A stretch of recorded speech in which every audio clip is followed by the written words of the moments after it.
ఈ విశ్వం ఎంత పెద్దదో తెలుసా? రండి చూద్దాం. మనముంటున్న భూమి నుండి ప్రారంభిద్దాం.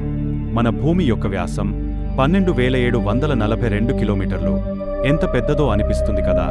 ఒకసారి సూర్యుడితో చూస్తే మన భూమి ఇంత ఉంటుంది. సూర్యుడి వ్యాసం 14 లక్షల కిలోమీటర్లు. అయితే మన శాస్త్రవేత్తలు కనుగొన్న అతి పెద్ద నక్షత్రం వివై కేనిస్ మెజారిస్. దీని వ్యాసం 300 కోట్ల కిలోమీటర్లు. దీని ముందు మన సూర్యుడు ఎంత ఉన్నాడో చూడండి. ఇప్పుడు ఇక్కడ నుండి కిలోమీటర్లు సరిపోవు, లైట్ ఇయర్స్ని వాడాలి. లైట్ ఇయర్ అంటే చాలా మందికి తెలిసే ఉంటుంది. ఒకవేళ తెలియకపోతే చూడండి. లైట్ అనేది ఒక సెకండ్కి 3 లక్షల కిలోమీటర్ల దూరం ప్రయాణిస్తుంది. అంటే ఎంత వేగమో ఊహించుకోవచ్చు. అలాంటిది లైట్ ఒక సంవత్సరానికి ఎంత దూరం ప్రయాణిస్తుందో దాన్నే ఒక లైట్ ఇయర్ అంటారు. ఇంకా ముందుకు వెళితే మనమున్న పాలపుంత గెలాక్సీలో కొన్ని కోట్ల నక్షత్రాలు ఉంటాయి. దీని వ్యాసం 1,20,000 లైట్ ఇయర్స్. దీనిలో మధ్య భాగాన్ని గెలాక్టిక్ సెంటర్ అని అంటారు. ఈ సెంటర్కి 27,000 లైట్ ఇయర్స్ దూరంలో ఇక్కడ మా సూర్య కుటుంబం, మన భూమి ఉన్నాయి. మనం రాత్రిపూట ఆకాశంలో చూస్తున్నప్పుడు మనకు కనిపిస్తున్న నక్షత్రాలు, అంతరిక్ష అంతా కూడా ఈ చిన్న భాగం మాత్రమే. మన భూమి ఎలా అయితే సూర్యుడు చుట్టూ తిరుగుతుందో అలాగే మన సూర్యుడు అంటే సూర్య కుటుంబం అంతా కూడా ఈ పాలపుంత చుట్టూ తిరుగుతుంటుంది. గంటకు సుమారు 8 లక్షల కిలోమీటర్ల వేగంతో ఈ పాలపుంత చుట్టూ తిరుగుతూ ఉంటాడు. అయినా సరే ఈ పాలపుంత చుట్టూ ఒక రౌండ్ వేయడానికి 23 కోట్ల సంవత్సరాల సమయం పడుతుంది. చాలా పెద్ద గెలాక్సీ కదా. అయితే ఇప్పటివరకు కనుగొన్న అతి పెద్ద గెలాక్సీ IC1101. దీని వ్యాసం 60 లక్షలు లైట్ ఇయర్స్. ఇప్పుడు మన లాంటి 54 గెలాక్సీలను లోకల్ గ్రూప్ అని అంటారు. అలాంటి ఒక 100 లోకల్ గ్రూప్స్ని వర్గో సూపర్ క్లస్టర్ అని అంటారు. మన గెలాక్సీ ఇక్కడ ఉంది. ఇంకా ముందుకు వెళితే అలాంటి 1,00,000 గెలాక్సీలను కలిపి లానీకియ సూపర్ క్లస్టర్ అంటారు. ఇలాంటివి కొన్ని కోట్ల సూపర్ క్లస్టర్లు ఉన్నాయి. అదే అబ్సర్వబుల్ యూనివర్స్. దీని వ్యాసం 9300 కోట్ల లైట్ ఇయర్స్. ఈ అబ్సర్వబుల్ యూనివర్స్ తర్వాత ఇంకెంత యూనివర్స్ ఉంటుందో ఎవరికి తెలియదు. శాస్త్రవేత్తల అంచనా ప్రకారం ఇప్పుడు చెప్పిన అబ్సర్వబుల్ యూనివర్స్ అనేది ఒక లైట్ బల్బ్ అంత ఉంటే మొత్తం యూనివర్స్ అనేది ప్లూటో అంత ఉండొచ్చు అనేది శాస్త్రవేత్తల అంచనా. ఇంతటి విశ్వంలో మనం ఎంత కదా? ఈ భూమి మీద ఉన్న అన్ని బీచుల్లో కలిపి ఎన్ని ఇసుక రేణువులున్నాయో అంతకన్నా ఎక్కువ నక్షత్రాలు ఈ విశ్వంలో ఉన్నాయి. సూర్యుడు అనే ఒక నక్షత్రంకి ఉన్న భూమి అనే గ్రహం మీద మనమున్నాం. అలాంటిది ఇన్ని నక్షత్రాల్లో వాటికున్న అన్ని గ్రహాల్లో జీవం లేదు అని ఎలా అనుకోగలం? అసలు బయట గ్రహాల్లో ఎవరైనా ఉన్నారేమో తెలుసుకోవాలంటే 2 మార్గాలు ఉన్నాయి. ఒకటి, మనమే బయటి వాళ్లకి సిగ్నల్స్ పంపడం. 2, బయటి నుండి వచ్చే సిగ్నల్స్ రిసీవ్ చేసుకోవడం. మొదటి చూసుకుంటే నాసా 1977లో వోయేజర్ 1 అనే స్పేస్ ప్రోబ్ని లాంచ్ చేసింది.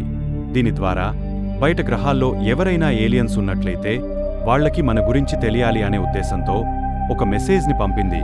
మన భూమి గురించి బయట ప్రపంచానికి తెలిసేలా కొన్ని ఫోటోలు స్టోర్ చేశారు. అందులో భూమి మీద ఉన్న జీవం గురించి బయట ప్రపంచానికి తెలిసేలా కొన్ని ఫోటోలు, మ్యూజిక్లను ఒక రికార్డుల్లో స్టోర్ చేశారు. దానినే గోల్డెన్ రికార్డ్ అంటారు. ఫిజిక్స్ ఫార్ములాల స్ట్రక్చర్, మన సోలార్ సిస్టమ్, మన బాడీలు, కొన్ని ఇతర జీవులు, ఇలా 116 ఫోటోలు, మెరుపులు, గాలులు, మనుషులను, చిన్న పిల్లలు ఏడవడం, గుండె కొట్టుకునే శబ్దం. ఆ రికార్డులు ప్లే చేయడానికి వాళ్ల దగ్గర రికార్డు ప్లేయర్స్ ఉండకపోవచ్చు. అందుకే వోయేజర్లో ఒక రికార్డ్ ప్లేయర్ని కూడా ఏర్పాటు చేశారు. దానిని ఎలా ఉపయోగించాలి, ఏ వేగంతో చేయాలి అని దానిలో ఉంచారు. ఏదో ఒకరోజు ఏలియన్స్కి వోయేజర్ ద్వారా పంపిన గోల్డెన్ రికార్డుల మెసేజ్ అందితే ఈ విశ్వంలో వాళ్లే కాకుండా మనం కూడా ఉన్నాం అని వాళ్లకు తెలుస్తుంది అనేది నాసా వాళ్ల ఆశ. ఈ వోయేజర్ 1 పంపి ఇప్పటికి దాదాపుగా 42 సంవత్సరాలు అవుతుంది. ఇప్పుడు అది మన సోలార్ సిస్టమ్ కూడా దాటేసి మన భూమికి సుమారుగా 1900 కోట్ల కిలోమీటర్ల దూరం ఉంది. ఇప్పటివరకు మనిషి పంపిన వాటిలో అంత దూరం వెళ్లిన ఆబ్జెక్ట్ ఇదే. దగ్గర్లో ఉన్న సెల్ టవర్ నుండి మనకు సరిగా సిగ్నల్ ఉండదు. అలాంటిది దాదాపుగా 1900 కోట్ల కిలోమీటర్ల దూరంలో ఉన్న వోయేజర్ పంపే సిగ్నల్ ఎలా మనకు అందుతున్నాయి అనే సందేహం ఉంటుంది. ఈ వోయేజర్కి మనకి మధ్య కనెక్షన్ అనేది ఎలక్ట్రోమాగ్నెటిక్ రేడియో వేవ్స్ ద్వారా జరుగుతుంది. ఇవి ప్రయాణించాలంటే మధ్యలో గాలి వంటి మీడియం ఏది అవసరం లేదు. అందువల్ల ఇవి ఎంత దూరమైనా ప్రయాణించగలవు. కాకపోతే దూరం పెరిగే కొద్దీ వీటికి ఉండే స్ట్రెంగ్త్ తగ్గపోయి వీక్ అయిపోతుంటాయి. వీక్ సిగ్నల్స్ని కూడా డిటెక్ట్ చేసే టెక్నాలజీ మన దగ్గర ఉన్నంతవరకు మనం వోయేజర్తో కాంటాక్ట్లోనే ఉండవచ్చు. ఇప్పుడు ఉన్న టెక్నాలజీతో కొన్ని లైట్ ఇయర్స్ దూరంలో ఉన్న సిగ్నల్స్ని కూడా మనం రిసీవ్ చేసుకోగలం. కాబట్టి వోయేజర్తో చాలా కాలం పాటు మనం కాంటాక్ట్లోనే ఉండవచ్చు. కాకపోతే ఇక్కడ ఉన్న మరొక సమస్య ఏమిటంటే వోయేజర్ పనిచేయడానికి కావాల్సిన పవర్ అనేది రోజురోజుకి తగ్గపోతుంది. ఈ వోయేజర్ సోలార్ ప్యానల్స్తో పనిచేయదు. ఎందుకంటే ఇది ఏకంగా సోలార్ సిస్టమ్ దాటి వెళ్ళిపోయింది కాబట్టి అక్కడ మన సూర్యుని నుండి వచ్చే శక్తి పనిచేయదు. అందుకే ఇది న్యూక్లియర్ పవర్ ఆధారంగా పనిచేసేలా తయారు చేశారు. దీనిని లాంచ్ చేసినప్పుడు దీనిలో 470 వాట్స్ పవర్ ప్రొడ్యూస్ చేసేది. కానీ ఇప్పుడు 250 వాట్స్ పవర్ మాత్రమే ప్రొడ్యూస్ అవుతుంది. ఒకవేళ దీనిలో ఇంధనం అయిపోతే దాని నుండి మనకొచ్చే సిగ్నల్స్ ఆగిపోతాయి.